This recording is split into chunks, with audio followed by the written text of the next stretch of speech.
And we've got a big transfer to discuss. It's not official yet, but it's Fabrizio Romano official. Florian Wirtz making the move to Liverpool for a reported fee of 150 million euros. That's a club record for Liverpool and nearly double the previous club record, which they spent on Darwin Núñez, as you can see there, just about 3 years ago. Mark, I want to start with you on this because it's a Premier League record as well. It's easy to get blown away by the numbers. Should we be? Well, it's not done yet. I have to say that, first of all. Obviously, the window closed in Europe today, and it's not done yet. That is a big leap from what Liverpool previously offered. So I think there's still a bit of work to be done. So I think we all know that Florian Wirtz is going to be a Liverpool player soon, but I still think there's a bit of negotiating to do between the two clubs. So, yes, it will happen, but it's not happened yet. But ultimately, it'll be a British record transfer. It'll be one of the biggest transfers ever. And I think Liverpool are paying for, as you know, one of the players that is, capable of becoming one of the best players in the world.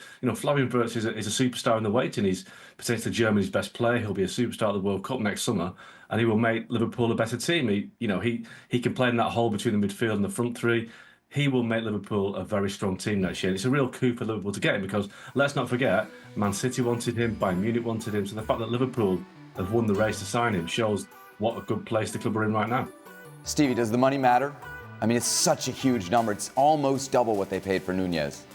I'm tempted to say the money doesn't matter because today they're getting paid so much. They're pulling in so much money that it almost doesn't register. What about the pressure it puts on a player? I don't believe that there'll be any more pressure on Florian Wirtz than he will put on himself.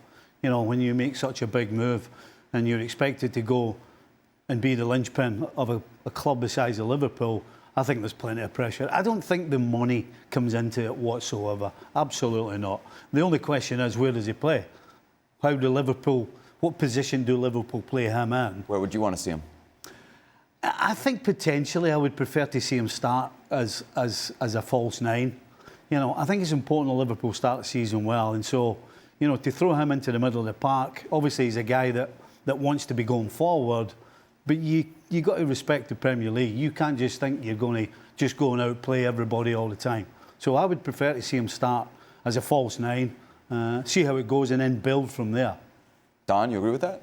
I do. I think when I watched Liverpool last season, I thought their best performance was played when Luis Diaz played as a false nine. I think he suits that number 9, that false 9, where you come in the hole. If you think Firmino coming in the hole for Salah and Sadio Mane, that's what they done last season. This is how I think they'll try and line up. I mean, don't forget, they've got so much firepower. I think that's also what they're buying. But you look at that team there, and it's very, very impressive. I think, as Oggy said there, where Florian Wirtz signed for Liverpool, that massively scares Man City. It massively scares Arsenal. Anyone that thought Liverpool didn't have that type of signing in them, well, FSG just went out there and just blew that transfer record apart. On top of the new money they're going to get for Adidas, on top of the money they got from the Champions League campaign, on top of the money they got from winning the Premier League, that's my projected 11, and it's very, very strong. Can I just say that I wasn't sure initially about the Wirtz signing. Why? Well, because in my mind, I preferred a goal-scoring centre-forward. That was what I had in my mind initially when the season ended. But when I look at that, I look at what Don's put out. You're going to have no problem getting people in the box. Those 3 behind Wirtz are going to be in the penalty box. So to me, the first thing that comes to me is that negates me wanting a goal-scoring centre-forward. You agree with that, Ale? As the number 9 on the panel? I always would want a forward playing on the field and leading the line in the attack. But that is coming from the perspective of somebody who wanted to be on the field, and therefore we need a forward out on the field. Forget the false 9. Yes, about a true 9, a real 9. Regardless, the role of Florian Wirtz, what I would want him to be at Liverpool is to have the freedom to go and find the game wherever he wants to. He has a really good feel for the game in the attacking half. He has a really good feel as to where the spaces are going to be. Sometimes he goes out wide, sometimes he goes underneath. He's willing to run in behind. He's a good dribbler. He's a good passer of the ball. But all of that comes with the freedom for him to feel the game and to go find it. I don't know that Liverpool is going to give him that freedom, but I do think that that's where he is at his best. in terms of the expectations of Florian Wirtz and what he may think coming into Liverpool, or whether that pressure is going to be something that is somehow is going to make him a lesser player, not the case at all, at least not in my estimation, and at least not what I have seen from him. There's a lot of I'll show you kind of attitude from Florian Wirtz. Give me the ball. I'm not hiding. Give me the ball. I'm a problem solver. I'm a game changer. I'm a game breaker. This is the way that he approached his games at Bayer Leverkusen. And dare I say, at Bayer Leverkusen and in Bundesliga, Florian Wirtz just kind of was sort of flying under the radar for a couple of years. But you cannot deny that when he gets in the ball, the game changes dramatically. And he did for Bayer Leverkusen. And of course, the success of Bayer Leverkusen kind of put him on a completely different level where now people were paying attention. And you look at Florian Wirtz, and it's hard to choose or to find a flaw to his game when he's given the freedom to go and find the game however he sees fit. He is a tremendous talent, a tremendous player. And if I had the money, I would go and buy Florian Wirtz as well, even if that meant that I wasn't on the field. Don, do you think this is, because again, just to focus in on the number, like a bust-proof move? He's only 22 years old. That number is going to come with super high expectations. Yeah. Is this a player that you think there's no way this ends up being a flop? Injury aside. Yeah, well, you can never say for sure, but yeah, the answer to that question is yes, because he's versatile. You know, I've got him there as a false nine, but he quite easily. I'm just saying the last record signing for Liverpool, I think would all agree, has been a bust, right? Absolutely. You can spend a lot of money and not nail it. Absolutely, you can. But I think with this guy, as Ali said there, he's a game changer. He's a man that wants the ball. I think he's very versatile. I've got him down as a false nine, but can play as a 10. He can play off the left-hand side. So what it gives on a slot in terms of selection is a headache. But if you're a Liverpool fan now, what it gives you, if you're looking at Liverpool's 11 and the squad, my goodness, if any game's not going your way, Luis Diaz can come off the bench. Or if Cody Gakpo's on the bench, he can come off the bench. Wirtz can score goals. Salah can score goals. Szoboszlai scores goals. McAllister scores goals. It's the most important thing in a team when a manager picks a team. I once chatted to a manager after a game and I said to him, what do you look for when you're picking your 11? He went, I get as many goal scorers on the pitch in whatever positions as possible. You look at Liverpool now and you think, my goodness me, there's some goals in that team. There's so much potential. And if I may, some people will draw parallels in players coming from Bundesliga to the Premier League and saying, well, they haven't been all that successful. And they'll mention a guy, say, for example, Timo Werner. Two completely different personalities and different level of player, but just in the personality alone. I'm just talking about the personality of the player. As I mentioned, Florian Wirtz cannot wait to show you how good he is. And I described him the other day on the show as he's a little punk in the most positive way. He is a punk. He is a guy that he's a disruptor. He wants to make a difference. He doesn't want to fly under the radar. He doesn't want to be seen. He wants the ball. He wants to be a protagonist. And I think there is some value to that. He's not like quietly, let that guy do the job, let that guy do the job. No, I'll take on the responsibility to do the job because this is what I'm here for. He's the best player on the playground, isn't he? Yes. That's what he is. Yeah. Everybody has to get him the ball. Even though you got Mo Salah, you know that they're going to try and get him the ball just as much. He's absolutely a playground player. They won the league by 10 points, fairly easily. There seems to be not just Wirtz, there's other moves as well. They brought in Kirkis, or Kirkis is rumored to come in. Frimpong is official, obviously.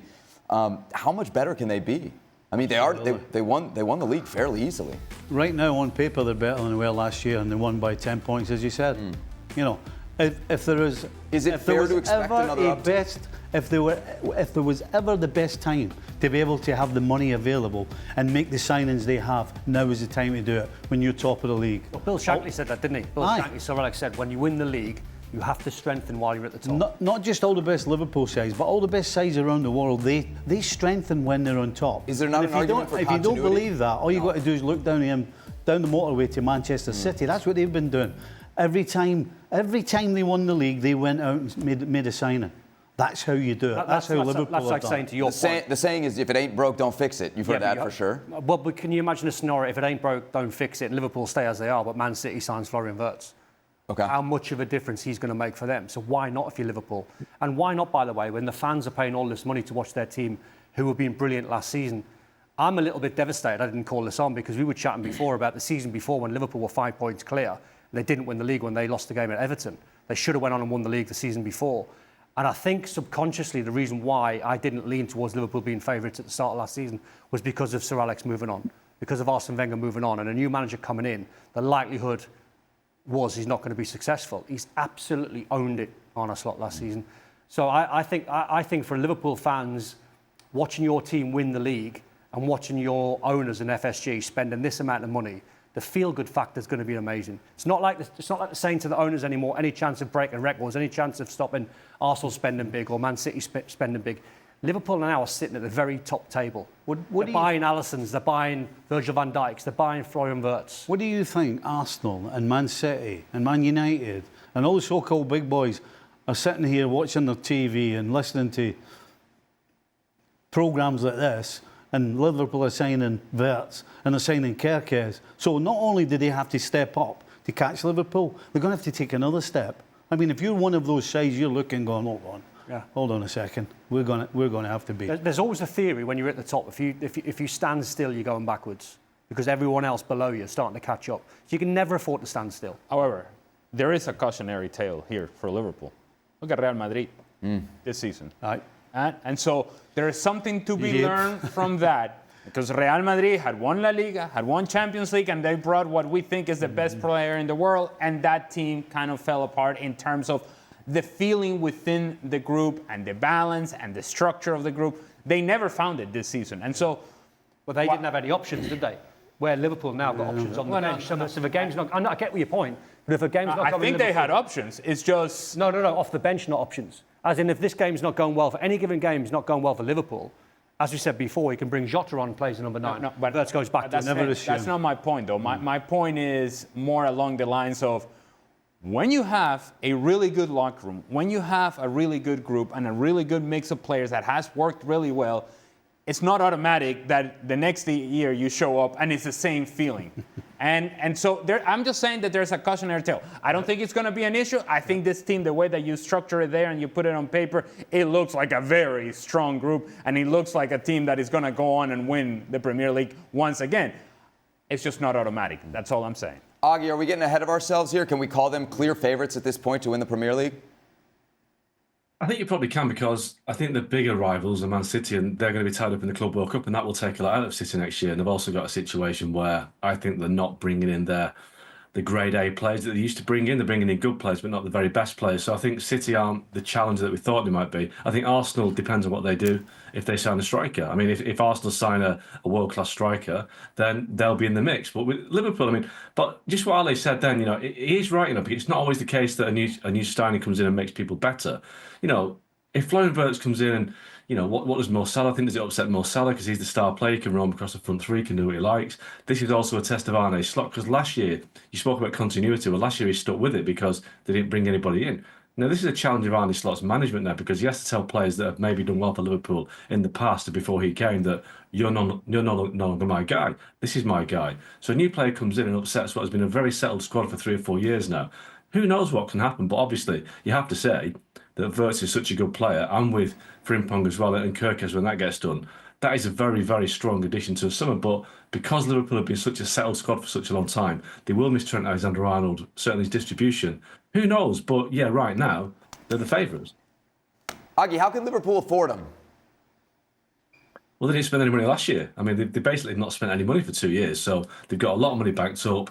They've won a lot of money being Premier League champions. They've had great runs in Europe over the years. So, and as Don mentioned before, a new Adidas deal, Liverpool are making lots of money right now. So they've got no concerns whatsoever with meeting PSR issues and concerns about FFP that other clubs have. Liverpool have just basically built up a pile of cash and they're spending it this summer on some of the best players in the world. Very busy over the last few days. 3 signings, in fact, in the last couple of days for City. Of course, Ryan Cherki, official today, making the €36 million move from Lyon after, 200 appearances for them and a couple caps for the French national team. Don, we were talking about this before, and I think your exact quote about the City transfer approach was, "I don't get it." Why? Because it seems like it's sporadic buy-in. It seems like they're buying players who, on paper, look like good signings. Ryan Ait-Nouri is a player that's brilliant going forward, but can't defend. So on transitions, Man City have been hurt many a time. So you're going to have a left-sided player, left back, who's going to be playing really high up the pitch. I don't get the Cherky one, even though he's got amazing talent.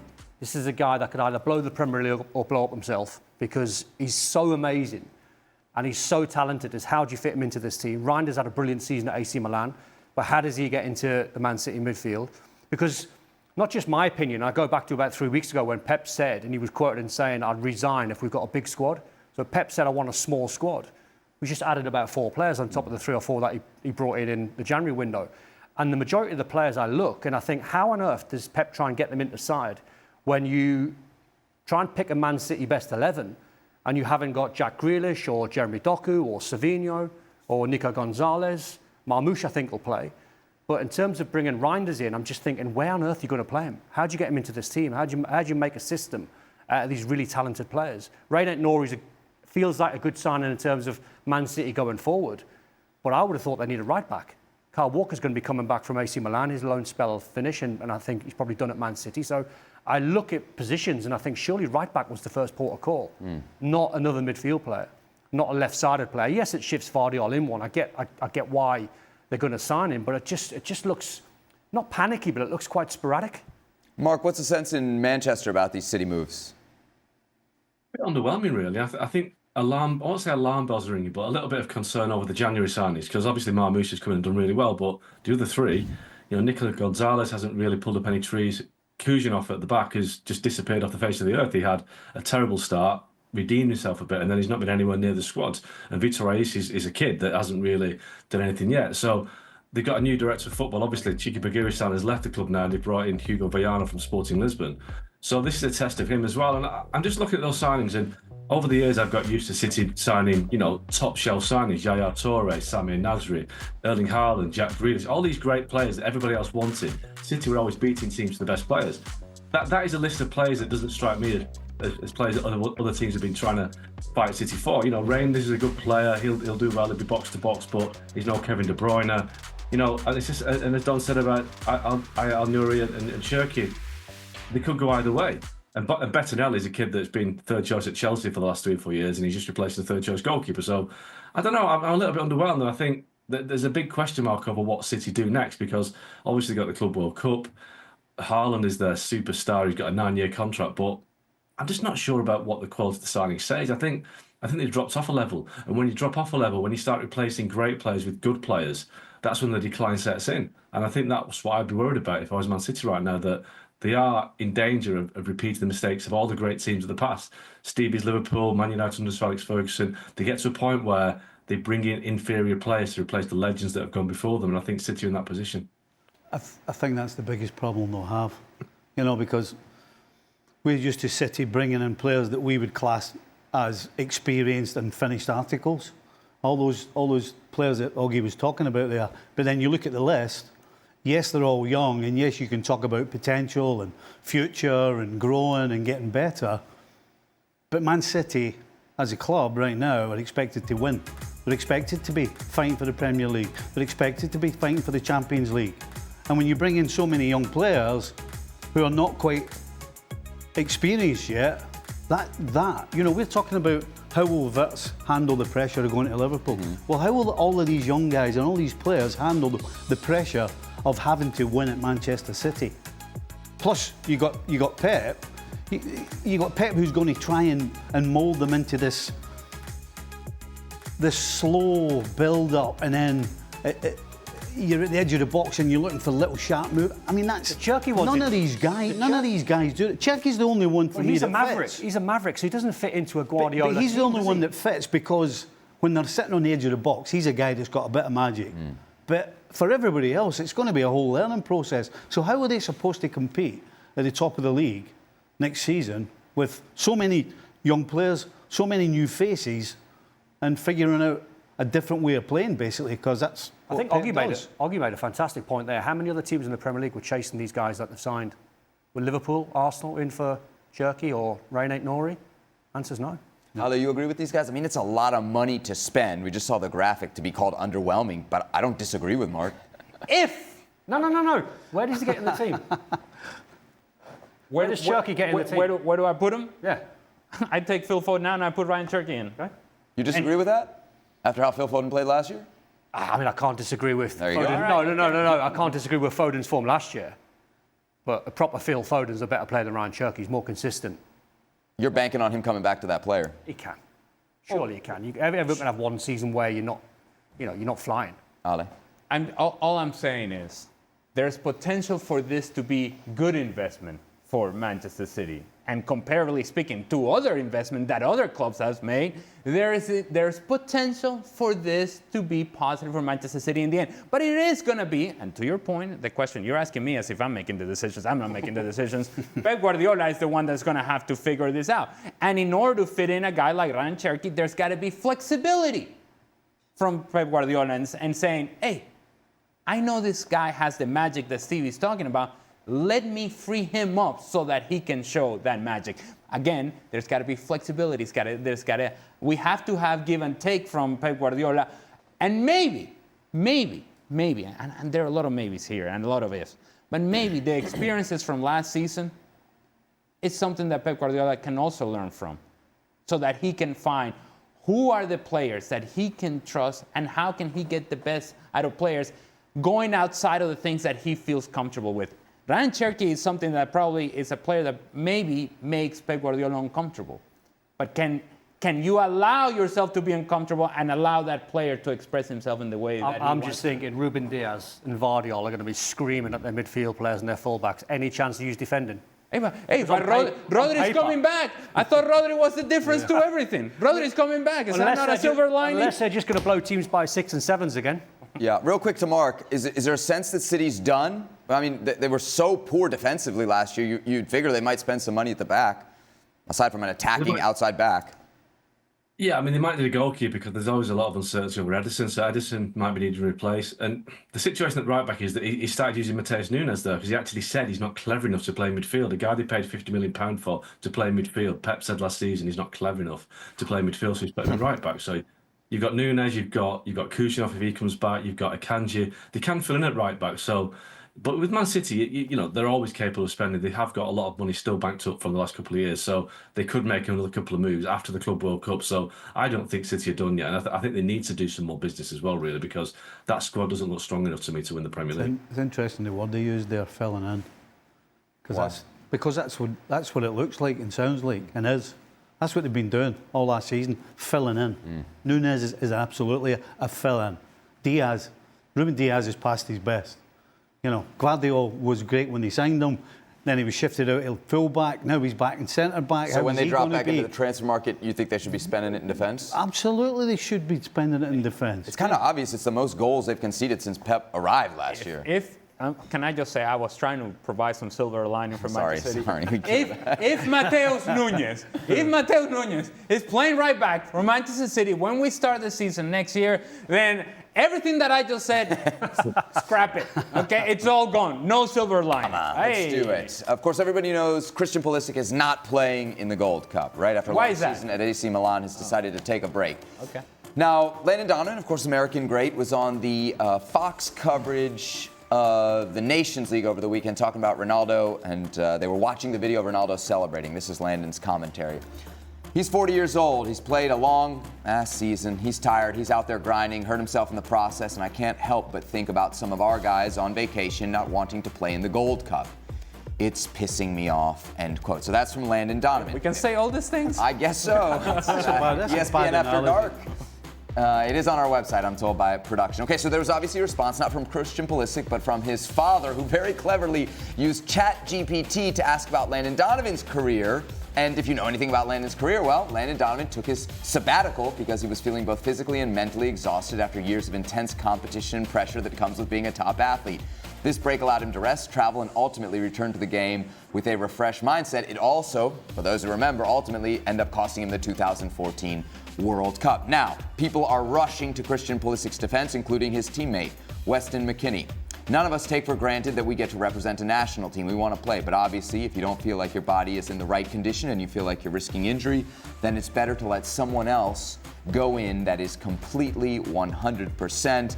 And last but not least, Eddie Johnson, who, for those who don't remember, played on the U.S. team that went to the 2006 World Cup in Germany.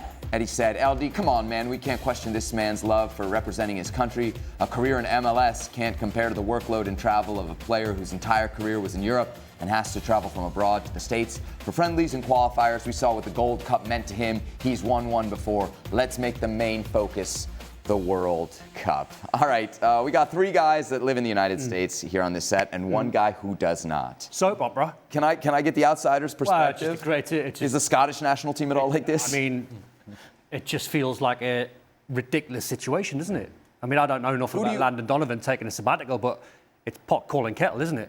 How can he call out a player when he took the same break? Makes no sense to me. It feels like an absolute soap opera. And everyone's involved. I think he's used the wrong analogy as well. You can't use Ronaldo as your go-to. Because every time Ronaldo steps on the field for the national team, it could be his last time. So that it's a completely different... Also, Ronaldo's playing in Saudi Arabia. I mean, it's a different... Not exactly taxes, so he's using the wrong example in Ronaldo. Ale? The sentiment of I think of the conversation and the opinions of Landon Donovan are not too far off from the neighborhood of being correct. The sentiment. With you. Yeah, I'm with you. Now, Landon Donovan, because of what you just said and what Christian Pulisic's dad also pointed out, probably is not the conduit of information, the most appropriate messenger in this particular subject.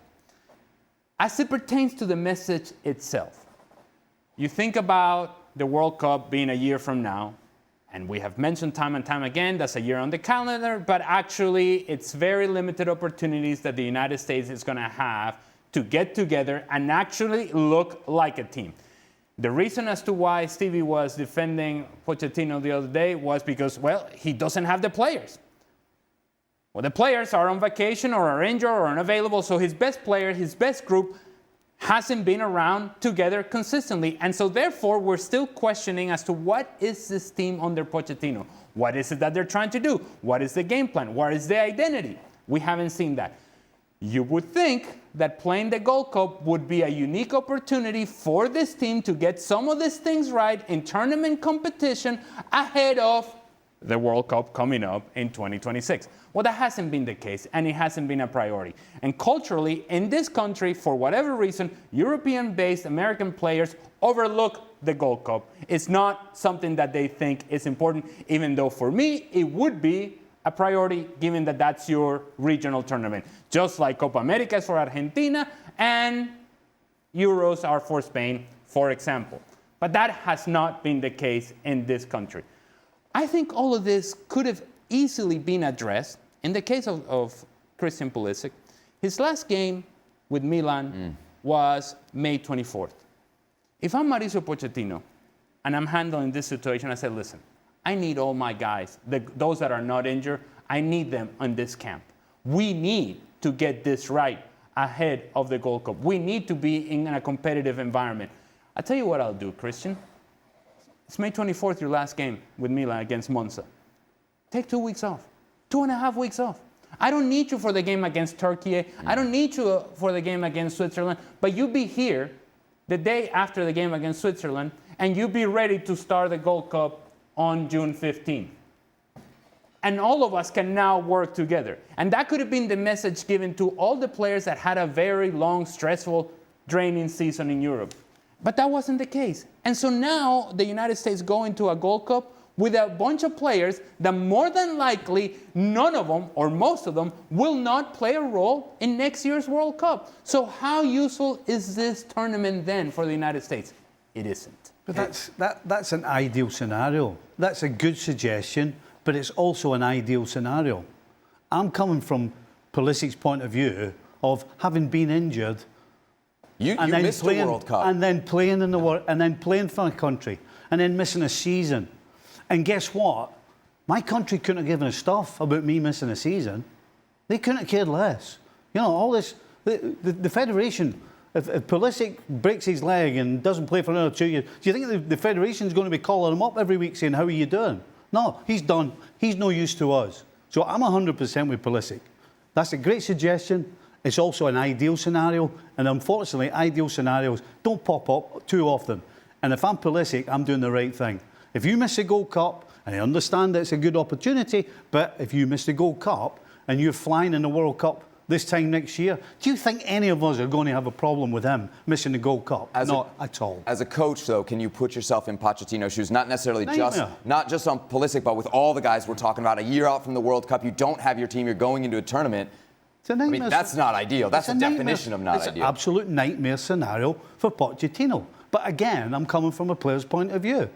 You know, at the end of the day, Pochettino in a couple of years is probably going to be somewhere else in some other part of the world, and he's not going to be bothered if I'm Christian Pulisic and I've ended up overextending myself because I'm tired and I get a bad injury and then I'm out for 6 months or whatever it is. So I'm always going to come on the side of the player, as bad as it is for Pochettino again. You've talked about it in the past. You played in the 86 World Cup. You effectively chose not to play in the 90 World Cup, right? Yep. Because of club priority. I needed surgery on my shoulder. I could have got away with it. Right. That's not a Gold Cup, by the way. But I'd already been through that scenario of missing a season after the last World Cup. Yeah. I wasn't going to do that again. All I would say is we are now months into the Pochettino, nearly this experience of Pochettino. Not a lot of momentum. And we still don't know what this team is all about under Pochettino. And so, again, time is running out. The window's closing. And the opportunities, because within the middle of the season, you'll get a few chances here and there, but that's about it. And what happens in the middle of the season if players are not available, if players are not released, whatever all the situations that come about? You still don't have a core group of players, and you don't have an identity as to what is it that you want this group to be.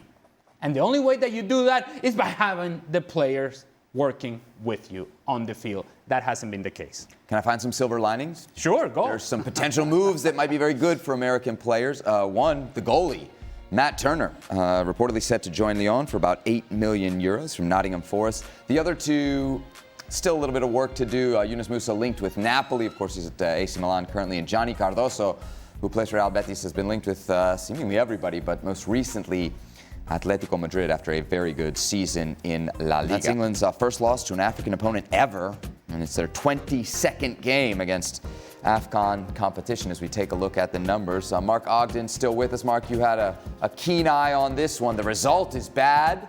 How bad was the actual performance?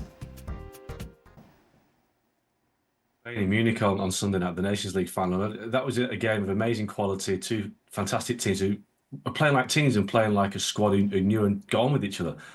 England, I just think it's so disjointed. And again, we're getting back to the situation where they're probably the most overhyped team in world football. They always overpromise and underdeliver. And I thought today it just lacked any cohesion. Obviously, he made a lot of changes from the weekend. The 1-0 win against Andorra, which has been described as the worst win in England's history because it was so poor. So we're in a situation under Thomas Tuchel where a big name manager comes in, promising to change things to make things more professional, make it slicker, bring that winning mentality. I'm sure you guys have heard this somewhere quite recently yourselves, but it's just not working at the moment. I think there's a lot of issues that need to be addressed. Kyle Walker shouldn't be anywhere near the team. He's not in the Man City team anymore. He went to Milan to come back. I think Tuchel's got to be ruthless. He has to make some big decisions and drop some big players and start again in the year he's got to turn England around. But you know, it's the same issues we had last year. You know, Harry Kane doesn't really have any competition up front. He scored tonight, but is he the guy that's going to win the World Cup next year? He didn't really perform in Germany. Has he got the pace? Has he got the movement? All these questions that haven't got answers, but Thomas Tuchel has only got basically 12 months to sort it out. But big problems ahead for England that they're not as good as a lot of people think they are. Based on our conversation in the green room, I can tell you one person who's not betting on Thomas Tuchel. That's you, Don. Why? I just don't know. I just get a feeling a job that Gareth Southgate done was, you know, uniting the players and make the players feel loved, and he nearly got there. I just think with Thomas Tuchel, and I can't put my finger on it, he just seems a little bit cold.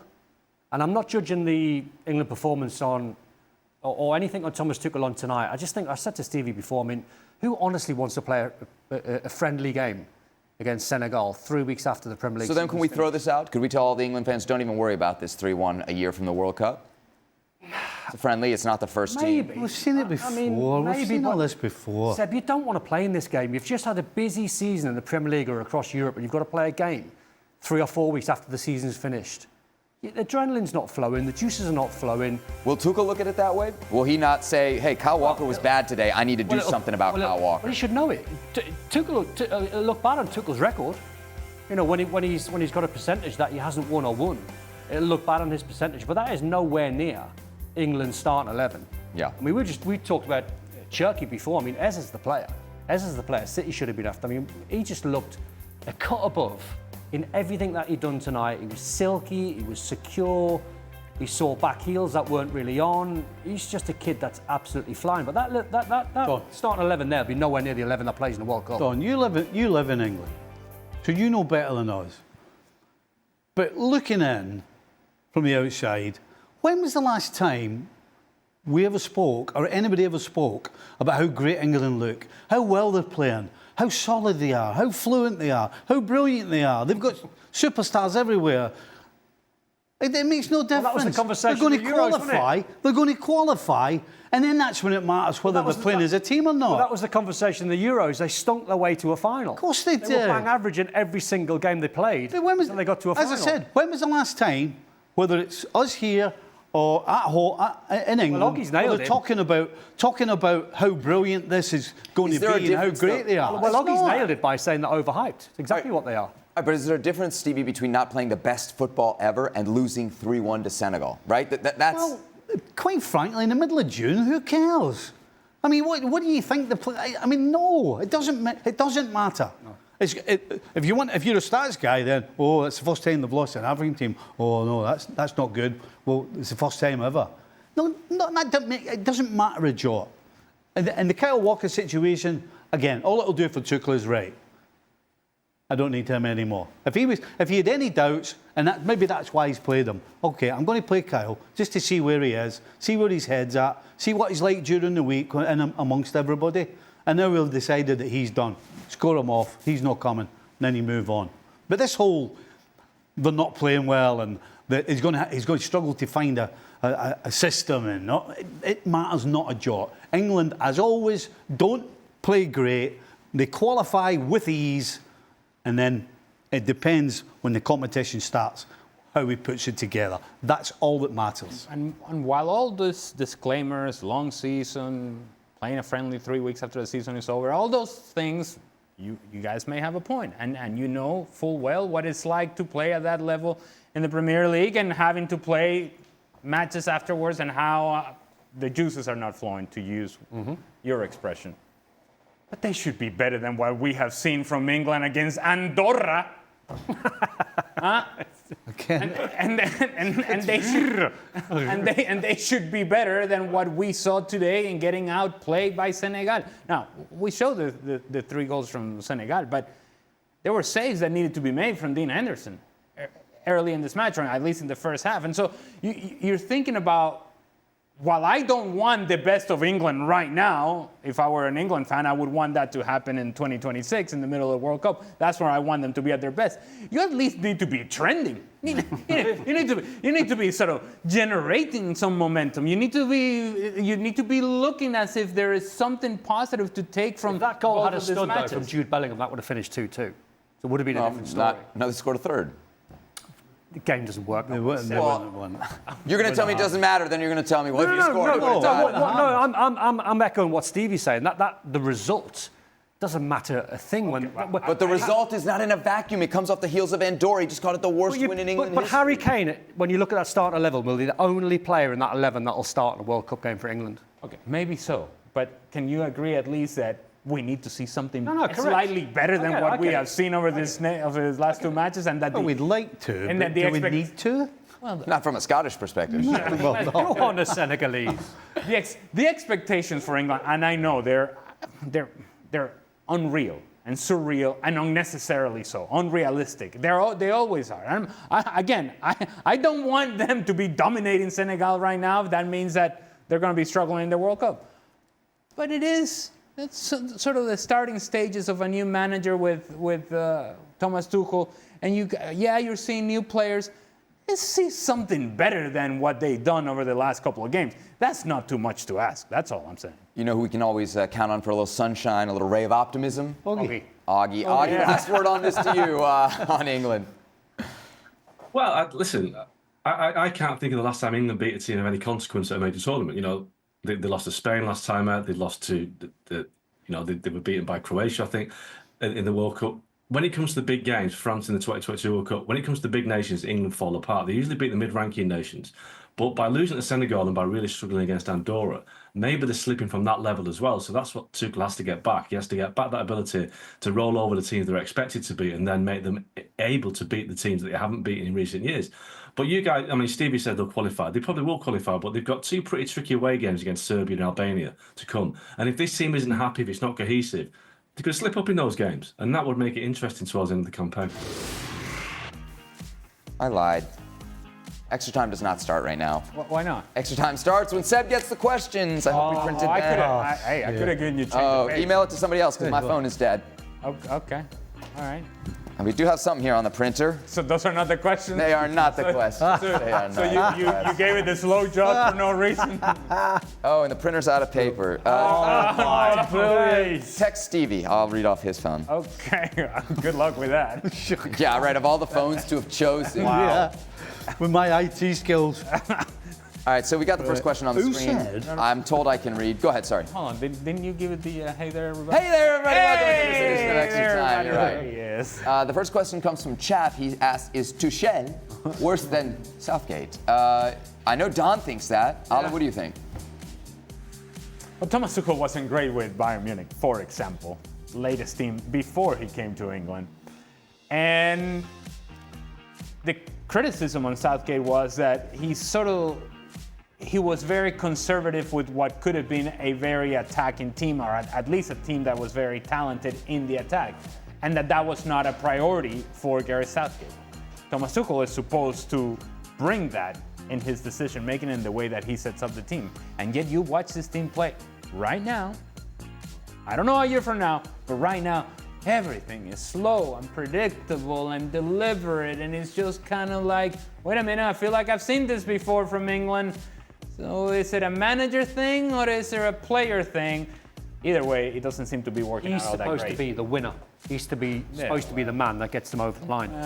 It's kind of hard to compare a guy who's been there so little to a guy who's already kind of had success. But the reason why he was brought in, because when you look at his CV, he's a winner. Sure, but did you expect it to happen in 6 weeks? No, I'm not at all. I'm just saying they went from a man in Gareth Southgate that was brilliant for England. Now, people can say, well, he didn't get them across the line, they didn't win in a final, or they didn't win in a semi. Still pretty impressive what Gareth Southgate done. Now, they've looked at the CV of Thomas Tuchel and they thought, right, he'll get us to a semi, but he'll be the man that wins us a trophy. That's what they've gone for. I don't think it's going to work. Now, if they just went a little bit further back and they just looked at his latest job with Bayern Munich, that was not impressive at all. Now, it coincided with a historic season by Leverkusen, but if you go back a season when he first came in for Julian Nagelsmann, had it not been by a collapse or for a collapse by Borussia Dortmund, Bayern Munich may not have won the league 2 seasons in a row under Thomas Tuchel. It took a collapse from Borussia Dortmund against Mainz the last game of the season in order for that to happen. Guys, what was your top priority during the offseason? Fun with family, recovery for your body, or preparing for the season ahead? Stevie? None of them. Fun with anybody. Yeah, fun with the lads and Fun with anybody that was interested in it. Fun with the other two, forget it. Fun with the lads in Iron Appa. Yeah. That was, that's not on the list. Oh. Fun with your mates on holiday. Try to be Yeah. professional. Where was a good holiday spot? What was the? Iron Appa. Iron Appa. Where's that? Sorry. Well, it's like we're not Euros. The old school Ibiza. Oh, lads. Okay. Lads. Spain? In Spain, Ireland? Where is it? So it's a bit of a lad culture, I think, in terms of. Okay, where is it? Is it Greece? You don't even know where it is? Hang on. You went this vacation spot and you don't know where it is? I went there every year. But 3 weeks in, I haven't got a clue where I am. That's how good it was. I could never get my head around how the married guys were able to do that. You couldn't pull it off? Stevie, was this an urban myth? Because I heard back in the day at Liverpool that some of the players used to say to the secretary at Liverpool, can you draft up a letter saying we've got pre-season games or end-of-season games, official, so I can show the wife that we've got to go away? Is it? No. Myth? I mean, yeah. It's a myth. Yeah. Is it? Yeah. Yeah. No, the only time that we went away at the end of the season was if the club arranged it. Back in the day, before you came, was if the club arranged it to make money. So you would play games. And then you weren't going on vacation. Yeah, and then we, because of the consequences of it, or the circumstances of it, then we got a few nights out as a group. The best one we had. But not season's end, right, lads? Let's arrange and we'll all go to Napa or wherever. Because the boys are going, hold on a second. The season's over and you're just going to disappear. Right. One of the best ones we had at West Ham is the West Ham manager took us to Bondi Beach for a month. A month? Yeah. After the season or before? After the season. Excuse me, Elna. By the way, just to let you know, we're going away with the lads for a month. No. Bondi Beach. A lot of single lads were on that trip. Okay. Lot of How did the married team boys. do the next season? I can't remember. Come on. It was a brilliant month, though. Can I just tell you that I actually, in one of those trips that Stevie had postseason, I actually watched them play. I was really? a young kid in Norway for a Norway Cup youth tournament, and Liverpool were playing against Rosenborg. Wow. And Stevie Nicol was on the field. Now, of course, I didn't know Stevie Nicol was Stevie Nicol, but he What was year on the was this? field. Yeah. 1991. Wow. Postseason trip. So Norway, Oslo. Was that a good trip? Straight to the Highbury bar afterwards. Hybrid bar. Yep. When you became a pro, did your parents ever get involved when you had issues with teammates, coaches, or management? Of course, this on the heels of Mark Pulisic tapping into ChatGPT to defend his son. No. Did your parents, were they at your games? Did they go to your games? Were they at least Not were a lot, they were no. involved? I think we went to one Scotland game. See, I was in digs when I went to Liverpool. And, What does that mean? Sorry. so like a house where a lady looked okay. after 4 or 5 of the players. But there's no phones back then, as in mobile phones. So we had a lady that used to look after us, but she had a house phone. And Jamie Redknapp was my roommate, and he used to speak to his dad like 3 or 4 times a day. And I'd be like, Jamie, what do you speak to your dad like 3 or 4 times a day? And he went, when do you speak to your dad? And I went, once a month, once every 2 months. Wow. And he went, what do you mean? And I went, watch, I'll phone him. I phoned him, and Jamie's ears were next to the phone, and the phone rang up in Gateshead, and he went, What do you want? what do you want? After 2 months of not hearing. No, because his... Yeah, that was it. If you're calling me, you're in trouble, right? Exactly. Yeah. His theory was, if you call me, you Right. need something. If you don't call me, I know you're absolutely fine. Right. And I've got a 24-year-old lad who lives in Ireland. We've got exactly the same relationship. Was your father involved in your footballing career before you left? No, he was. Same for you. He was No down the mine. involvement? He was 35 years down the mine. He was golfing at the weekend. Oh. Couldn't go to a game. He was golfing. Well, my parents were in Venezuela, and so obviously they couldn't come all the time, but when they did, my dad would go to the games, my mom did not. She did not like watching me play. Like anxiety? She would get nervous. But we had the final against New York Red Bull in LA, and I had him fly over from Venezuela to LA, and I told my mom, look, I don't know how many of these, how many more of these I have in me. I don't know how many more of these we're gonna get an opportunity to play in. You have to watch. How'd it go? And it went well because we won. Yeah. But my mom apparently was so tense during the match, like she wasn't saying anything. And then out of nowhere, like in the 92nd, 93rd minute, we're winning 3-1. She just started yelling uncontrollably to the referee in Spanish that he should blow the whistle. The game. But yelling. It all came out. And I guess my dad was like, my dad used to call her Nene, but Nene, no, siéntate, tranquila, Nene, calm down, calm down. I've been told this by my parents that for a week after that, my mom had aches and pains everywhere because of the tension of So what ref tense. had. Wow. I was late. I was late for my first ever game. For At Liverpool? For Ayr United. Oh, okay. For Ayr United. And I had to run home because we'd mixed the lifts up. So I had to run half a mile from where I was meant to get picked up. Got home and asked my dad if he would take me to where the game was, which was about an hour away. I had to break his arm nearly. Really? Ah, he For was your pro debut? Well, he was watching the telly, wasn't he? Wow. Yeah. And he went 29 and a half mile an hour the whole way. Never spared. He wasn't worried about the fine. Oh you were no, gonna he get was. now. All he kept moaning about was we're going to give him petrol money. He's going to pay me petrol money. Expenses. Like that. I'll say this Feels- about my dad. My older brother also played, and he had a tournament in Holland, and my team had a tournament in Brazil. He went with me to Brazil, came back, and basically we cleared customs, and the other side of customs, my mom was there with a new backpack for him to then turn around, check in, and get on the flight to go and watch my brother play in Holland. So, different type of relationship. Has the World Cup ever seen a collection of managers with the successful club team pedigrees of Ancelotti, Tuchel, Pochettino, and Nagelsmann? Which one has the greatest chance of exceeding the expectations of the country they're coaching? It is something that's kind of happened, right? Like, I feel recently there's been a rush of club coaches into the, like big name club coaches into the international space. Ancelotti's got it all on, hasn't he? To try and win a World Cup with this Brazil team. So who's got the greatest chance? I feel like Ancelotti and Brazil have the highest expectations, right? So Well, there'd probably be a toss-up between Tuchel and Nagelsmann, wouldn't it? for highest expectations? Yeah, I mean, for who has the best chance? USA are not going to win a World Cup. No, But but you it's don't have to. exceeding the expectations. Exceeding the expectations. If we say the expectations for the U.S. are quarterfinals, round of 16. Quarterfinals? Yeah. What? Round of 16. Real Round of 16 expectation. is realistic. Exceeding would be Expectations. quarterfinals. Finals. Gone to who? I mean, so, like, I would say that's the line of demarcation. That's like you get to the quarterfinals, like you did what you did it. Well, If you make a round 16 and don't get to the quarterfinals, we'll view it as a failure. Well, what I'm saying Maybe I is define round that. of the 16 would be the line of demarcation for me. If you make it to the quarterfinals, now you've exceeded the expectations. There you go. I guess The I put it- realistic expectations. I guess because it's a home World Cup, I give it like one more round that I put the expectation. And because Pochettino, you spend a lot of money there, you got to boost the expectations a little bit. He's not playing, is he? He's coaching. That he? don't have an Oh, yeah. impact. The only guy who's coached on this panel. Yeah. Don, who's your guy? Who you picking? Way too complicated a question for us, that. Brazil could get to a World Cup final. Any question that has 5 lines should be banned. No, I don't. Banned. Brazil could get to a World I Cup didn't reach the final. bottom, If but- they lost it to Brazilians, it would be a disaster.